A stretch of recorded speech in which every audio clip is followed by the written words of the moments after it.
وآلہ وسلم پر وحی کا ابتدائی دور اچھے سچے پاکیزہ خوابوں سے شروع ہوا۔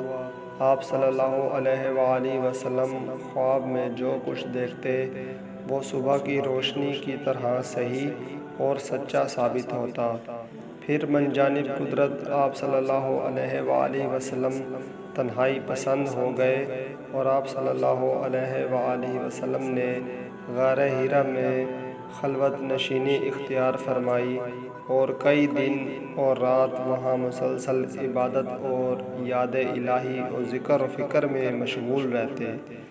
جب تک گھر آنے کو دل نہ چاہتا توشہ ہمراہ لیے ہوئے وہاں رہتے۔ توشہ ختم ہونے پر ہی اہلیہ محترمہ خدیجہ رضی اللہ تعالیٰ عنہا کے پاس تشریف لاتے اور کچھ توشہ ہمراہ لے کر پھر وہاں جا کر خلوت گزیں ہو جاتے۔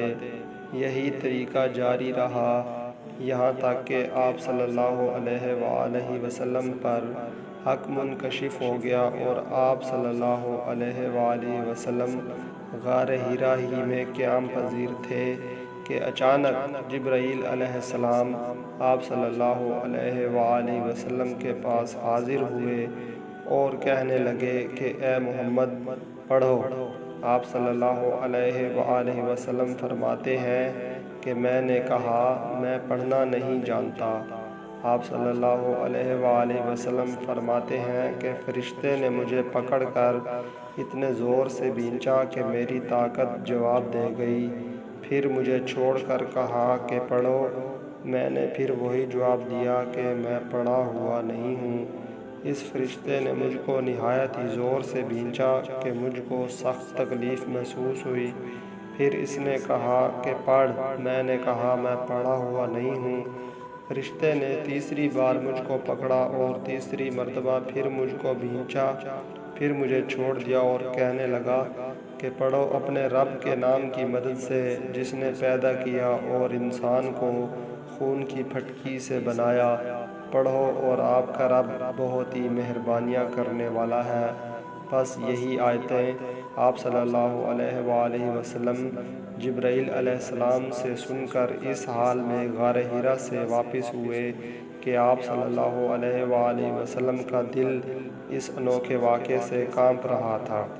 آپ صلی اللہ علیہ وآلہ وسلم خدیجہ کے ہاں تشریف لائے اور فرمایا کہ مجھے کمبل اڑا دو، مجھے کمبل اڑا دو۔ لوگوں نے آپ صلی اللہ علیہ وآلہ وسلم کو کمبل اڑا دیا۔ جب آپ صلی اللہ علیہ وآلہ وسلم کا ڈر جاتا رہا تو آپ صلی اللہ علیہ وآلہ وسلم نے اپنی زوجہ محترمہ خدیجہ رضی اللہ تعالیٰ عنہا کو تفصیل کے ساتھ یہ واقعہ سنایا اور فرمانے لگے کہ مجھ کو اپنی جان کا خوف ہو گیا ہے۔ آپ صلی اللہ علیہ وآلہ وسلم کی اہلیہ محترمہ خدیجہ رضی اللہ تعالیٰ عنہا نے آپ صلی اللہ علیہ وآلہ وسلم کی ڈھارس بندھائی اور کہا کہ آپ کا خیال صحیح نہیں ہے، اللہ کی قسم آپ کو اللہ کبھی رسوا نہیں کرے گا۔ آپ تو اخلاق فاضلہ کے مالک ہیں، آپ تو کنبہ پرور ہیں، بے کسوں کا بوجھ اپنے سر پر رکھ لیتے ہیں، مفلسوں کے لیے آپ کماتے ہیں، مہمان نوازی میں آپ بے مثال ہیں اور مشکل وقت میں آپ امر حق کا ساتھ دیتے ہیں۔ ایسے اوصاف حسنہ والا انسان یوں بے وقت ذلت و خواری کی موت نہیں پا سکتا۔ پھر مزید تسلی کے لیے خدیجہ رضی اللہ تعالیٰ عنہا آپ صلی اللہ علیہ وآلہ وسلم کو ورقہ بن نوفل کے پاس لے گئیں جو ان کے چچا زاد بھائی تھے اور زمانہ جاہلیت میں نصرانی مذہب اختیار کر چکے تھے اور عبرانی زبان کے کاتب تھے، چنانچہ انجیل کو بھی حسب منشا خداوندی عبرانی زبان میں لکھا کرتے تھے۔ انجیل سریانی زبان میں نازل ہوئی تھی، پھر اس کا ترجمہ عبرانی زبان میں ہوا۔ ورقہ اسی کو لکھتے تھے۔ وہ بہت بوڑھے ہو گئے تھے، یہاں تک کہ ان کی بینائی بھی رخصت ہو چکی تھی۔ خدیجہ رضی اللہ تعالیٰ عنہا نے ان کے سامنے آپ صلی اللہ علیہ وآلہ وسلم کے حالات بیان کیے اور کہا کہ اے چچا زاد بھائی، اپنے بھتیجے محمد صلی اللہ علیہ وآلہ وسلم کی زبانی ذرا ان کی کیفیت سن لیجئے۔ وہ بولے کہ بھتیجے آپ نے جو کچھ دیکھا ہے اس کی تفصیل سناؤ۔ چنانچہ آپ صلی اللہ علیہ وآلہ وسلم نے از اول تا آخر پورا واقعہ سنایا، جسے سن کر ورقہ بے اختیار ہو کر بول اٹھے کہ یہ تو وہی ناموس معزز رازدان فرشتہ ہے جسے اللہ نے موسیٰ علیہ السلام پر وحی دے کر بھیجا تھا۔